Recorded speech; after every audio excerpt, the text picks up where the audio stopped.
Hello दोस्तों, स्वागत है एक बार फिर से आप सभी का हमारे चैनल एसएस क्लासेस पर। आज आपके लिए महत्वपूर्ण टॉपिक हम लेकर आए हैं जनरल नॉलेज से यानी सामान्य ज्ञान से। जो पिछली परीक्षाओं में प्रश्न पूछे जा चुके हैं वो क्वेश्चन हम आपके सामने लेकर आए हैं। जो अभी हाल ही में परीक्षा हुई थी उससे संबंधित कुछ प्रश्नोत्तरी है। तो जो विषय है हमारा वो जनसंख्या, गरीबी, बेरोजगारी और ये जो टॉपिक है हमारा इसी से संबंधित आज के कुछ क्वेश्चन हैं। तो चलते हैं अपने क्वेश्चन की तरफ। चैनल को सब्सक्राइब कर लीजिएगा अगर अभी तक आपने नहीं किया है, जिससे सभी वीडियोस की नोटिफिकेशन आपको समय से मिलती रहे। और अगर आप यूपीएचएससी असिस्टेंट प्रोफेसर या नेट जेआरएफ के लिए प्रैक्टिस सेट लेना चाहते हैं तो इन नंबर्स पर कांटेक्ट करके प्रैक्टिस सेट हमारा ले सकते हैं, जो आपके लिए काफ़ी लाभकारी सिद्ध होगा। और परीक्षा की तिथि कभी भी घोषित की जा सकती है, इसलिए आप लोग अपना पढ़ाई स्टार्ट कर दीजिए। और स्टार्ट करने के लिए आप प्रैक्टिस भी क्योंकि आपको प्रैक्टिस की भी आवश्यकता होगी, इसके लिए आप इस बुक को ले सकते हैं, जो आपके लिए काफ़ी लाभकारी साबित होगी। बहुत सारे क्वेश्चन इस बुक से पिछली बार आए हुए थे जो हम आपको दिखा भी सकते हैं, तो ज़रूर इस पुस्तक को आप लीजिए। चलते हैं महत्वपूर्ण प्रश्नों की तरफ जो पिछली परीक्षाओं में पूछे गए और आपके लिए लाभकारी साबित होंगे। तो आज का हमारा पहला प्रश्न है जो हमने यहाँ पे लिया है। यूपी एच एस सी 28 नवंबर 2021 की फर्स्ट शिफ्ट में ये क्वेश्चन पूछा गया था। निम्नलिखित में से कौन एक जनसंख्या का लक्षण नहीं है? आपको बताना है लिंग अनुपात, जन्म दर, मृत्यु दर या स्तर विन्यास। कौन सा जनसंख्या का लक्षण नहीं है? तो स्तर विन्यास जो है वो जनसंख्या से संबंधित नहीं है, लिंग अनुपात, जन्म दर और मृत्यु दर से संबंधित है। स्तर विन्यास जो होता है उसका संबंध सामाजिक स्थिरीकरण से होता है। ठीक है, तो अगला प्रश्न हम देखते हैं यहाँ पर जो हमारी इस परीक्षाओं में ही पूछा गया था। तो कह रहा निम्न में से कौन एक राज्य आर्थिक दृष्टि से सबसे ऊपर किंतु लिंग अनुपात के आधार पर सबसे नीचे है? Madhya Pradesh, Maharashtra, Paschim Bengal, Haryana. Most important question है, जरूरी नहीं पिछली बार आया है तो इस बार नहीं आएगा, लेकिन ये चूंकि इससे जनसंख्या से संबंधित है तो अभी भी पूछा जा सकता है। 30 अक्टूबर 2021 की फर्स्ट शिफ्ट में पूछा गया था। तो सही आंसर आपको बताना है जो आर्थिक दृष्टि से तो ऊपर है लेकिन लिंग अनुपात की दृष्टि से सबसे नीचे थे। तो आप यहाँ पर देख सकते हैं कि जो हरियाणा है, ठीक है, जिसका लिंग अनुपात की दृष्टि से बात करें कि आर्थिक दृष्टि से तो वो शीर्ष स्थान पर है, लेकिन जो लिंग अनुपात की दृष्टि है वो दृष्टि से देखा जाए तो वो राज्य सबसे कम है, यानी 879 लिंग अनुपात है सिर्फ। ठीक है, तो वैसे आर्थिक रूप से वो उच्च है।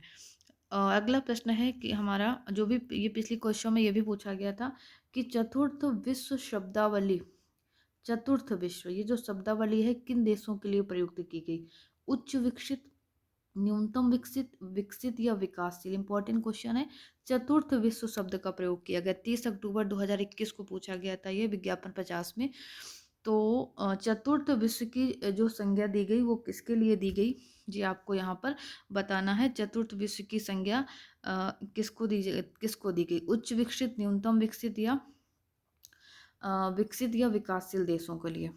ठीक है, तो इसमें आए ऐसे लोगों को शामिल किया जाता है चतुर्थ विश्व के जो शब्दावली है इसमें ऐसे लोगों को शामिल किया गया देशों को जो मतलब चतुर्थ विश्व की संज्ञा दी गई जो विश्व के समस्त मूल निवासियों के क्षेत्रों को ऐसे दी गई जो विश्व के क्षेत्रों में जहाँ प्रवास के उपरांत बड़ी संख्या में वहाँ के मूल निवासी उस क्षेत्र या उस देश में हों, ऐसे क्षेत्रों को चतुर्थ विश्व की संज्ञा दी गई। मतलब कहने का विश्व के मूल निवासियों के निवास क्षेत्रों को चतुर्थ विश्व की संज्ञा दी जाती है।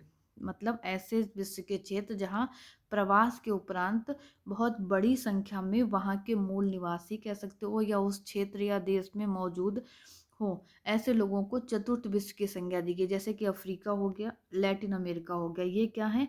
ये दुनिया के सबसे अविकसित, गरीबी से त्रस्त और हाशिए पर निवासित आबादी वाले क्षेत्र हैं। तो यहाँ पर क्या कह सकते हो, बी आंसर सही हो सकता है। न्यूनतम विकसित लोगों को इसमें शामिल किया जा सकता है क्योंकि इसमें वही लोग आते हैं जो अविकसित हैं, गरीबी से त्रस्त हैं और हाशिए पर वाली आबादी जो आती है। ठीक है, अगला हमारा प्रश्न है आज का। ये उज्ज्वला योजना से संबंधित प्रश्न है और ये 2016 में पूछा गया था। उज्ज्वला योजना के अंतर्गत चिन्हित प्रत्येक गरीब परिवार को कितनी वित्तीय सहायता प्रदान की गई थी? तो यहाँ पर जो सही आंसर हो गया 1600 की सहायता प्रदान की गई थी।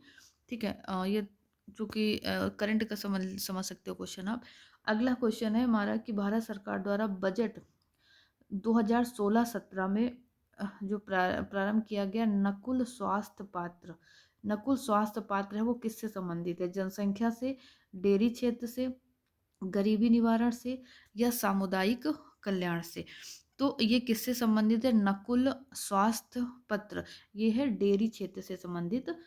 ये इस शब्द ये जो शब्दावली है या कह सकते हो इस ये जो संबंधित है नकुल स्वास्थ्य पात्र, ये डेयरी से संबंधित है। ठीक है, अगला है वर्ष 2011 की जनगणना के अनुसार दूसरा सबसे अधिक जनघनत्व वाला राज्य कौन सा है?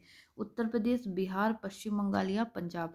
दूसरा सबसे अधिक जनघनत्व वाला राज्य, ठीक है, तो 2011 की जनगणना के अनुसार जो सर्वाधिक घनत्व वाला राज्य है वो कौन सा है? जो सर्वाधिक घनत्व वाला राज्य है वो बिहार है। पूछा जा रहा है दूसरा सबसे अधिक घनत्व राज्य है, तो दूसरा जो घनत्व वाला राज्य है वो पश्चिम बंगाल है। ठीक है, यानी 1028 है इसका जनघनत्व। और सबसे कम जो जनघनत्व है वो अरुणाचल प्रदेश का 17 है, उसके बाद मिजोरम का आता है 52। ठीक है, अगला क्वेश्चन है किसान क्रेडिट कार्ड योजना किस वर्ष प्रारंभ की गई थी? 96, 98, 97 या 95 में? 1995 या 96 या 97, तो इसका शुभारंभ किया गया था 1998 में। ये भी असिस्टेंट प्रोफेसर 2016 में ये सारे प्रश्न पूछे गए थे।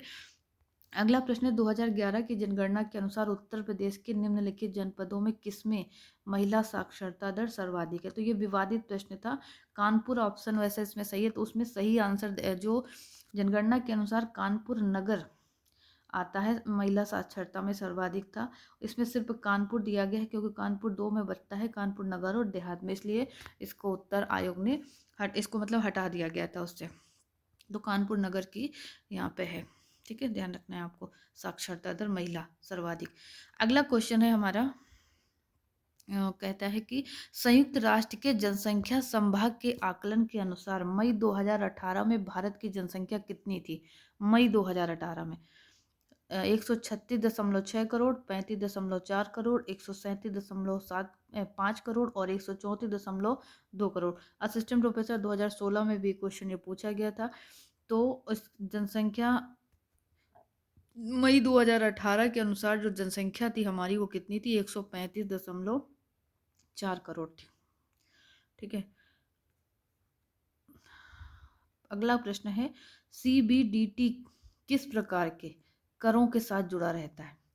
व्यापार कर, सीमा शुल्क, आबकारी या आयकर? तो सीबीडीटी जुड़ा होता है आयकर से। आयकर हमारे सिलेबस में है और अभी हमें इसको पढ़ना भी है, तो ये आयकर से संबंधित आता है। सीबीडीटी क्या है? एक केंद्रीय प्रत्यक्ष कर बोर्ड। सीबीडीटी एक सांविधिक निकाय है जो केंद्रीय राजस्व बोर्ड अधिनियम 1963 के तहत कार्यरत है।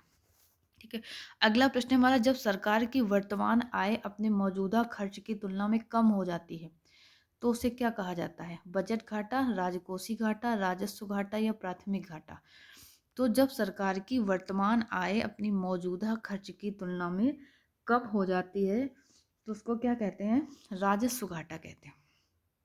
ठीक है, उसको राजकोषीय घाटा मतलब कहा जाता है।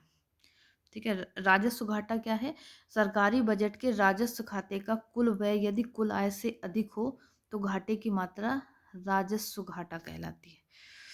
ठीक है, तो यहाँ पे सही। अगला क्वेश्चन आता है, एक मिनट, जब जनसंख्या की प्रकृति जिसमें नमूने लिए जाते हैं सामान्य नहीं कही जाती है, आंकड़े विश्लेषित किए जा सकते हैं किस तरह के? जब मतलब जनसंख्या की प्रकृति सामान्य नहीं होती तो किस तरह का नमूना लिया जा सकता? पैरामीट्रिक सांख्यिकी द्वारा, नॉन पैरामीट्रिक, वर्णनात्मक सांख्यिकी द्वारा या आधारभूत सांख्यिकी द्वारा?